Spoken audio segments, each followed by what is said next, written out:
Alright everybody, what is up? It's Flix, welcome back. Hopefully you guys are having an awesome day. In today's video guys, we are going to be talking about more Call of Duty Black Ops 4 Battle Royale, aka Blackout for Call of Duty Black Ops 4. So, there was actually more leaks and rumors about Call of Duty Black Ops 4 Battle Royale. So, as we all know, Treyarch are keeping it pretty on the DL with this blackout mode, and that's kind of worrying, but it's kind of good knowing that they've kept it a wee bit secret and it's going to kind of get everyone hyped up, and it's like this big massive mysterious project that we haven't seen much of. But it's also very alarming because I kind of would like the community to be getting involved and helping them and telling them what they want in it. But then again, it is Treyarch and Activision, and they don't really give two craps about the community out of ours. That's never going to happen.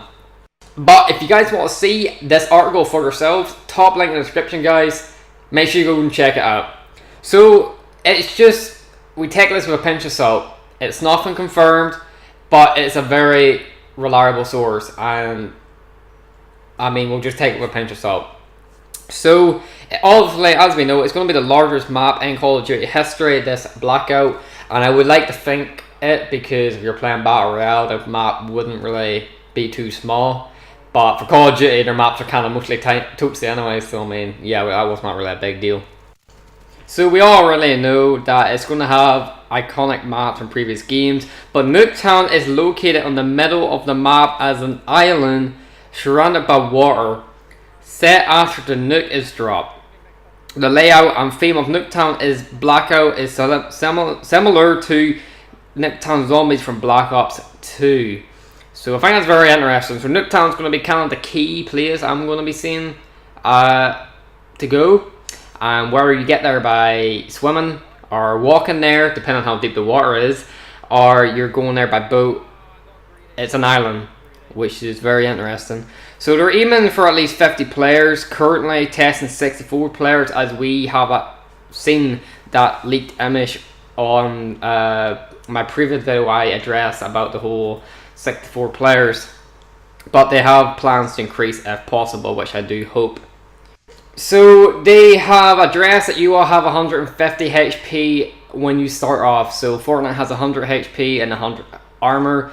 You will have 150 HP, which would be your main health.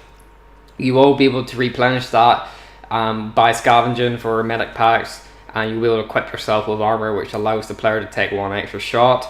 But you will get armor piercing rounds, which will affect and counter the effect of armor. And I found that very intriguing. That's very interesting, because I know Fortnite hasn't done that.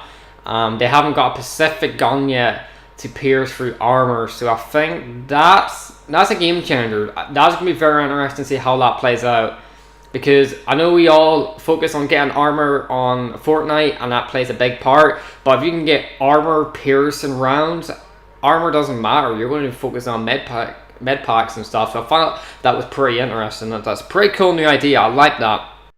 You have limited inventory slots, as we all probably imagine, but you can increase the space via scavenger packs, so battle packs. So kind of like PUBG, where you have so much you only can carry, but whenever you pick up better like backpacks, you'll be able to carry more. I'm assuming that's what it means.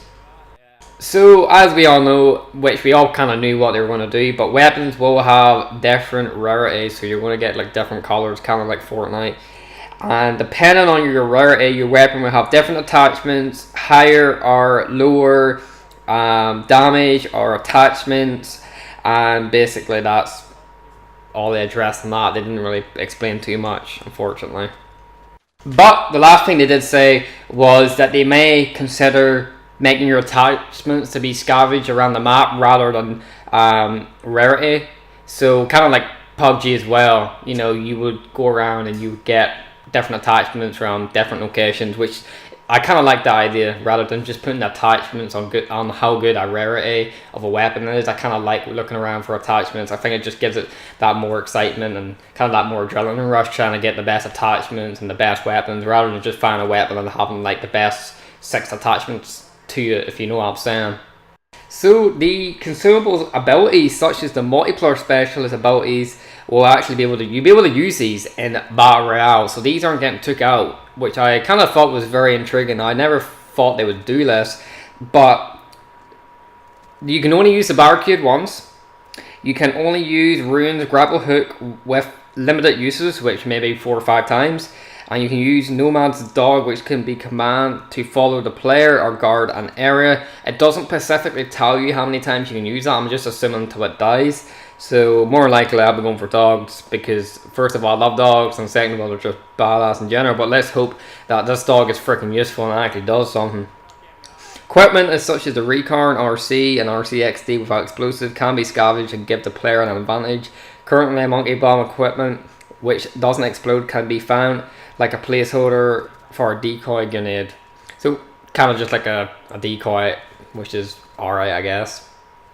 Land, air and sea vehicles can also be seen in the trailer, but the ATV is the only fully functional vehicle in the current build, so that may be added on as DLC, or we may be adding it throughout the next couple of months of development. So they're actually deciding whether to parachute into the map, or they're talking about changing about just kind of like spawning in like Call of Duty multiplayer, which I prefer the parachuting in. I think it just gives it that more bit of battle royale feeling, rather than spawning in like kind of like a free-for-all, as we just demonstrated there with basically playing that match. But that's basically it, guys. Hopefully you enjoyed the video. Top link in the description down below if you want to check it out. Smash that subscribe button, smash the like button, comment down below what you guys think. I'll catch you guys in the next one. Peace.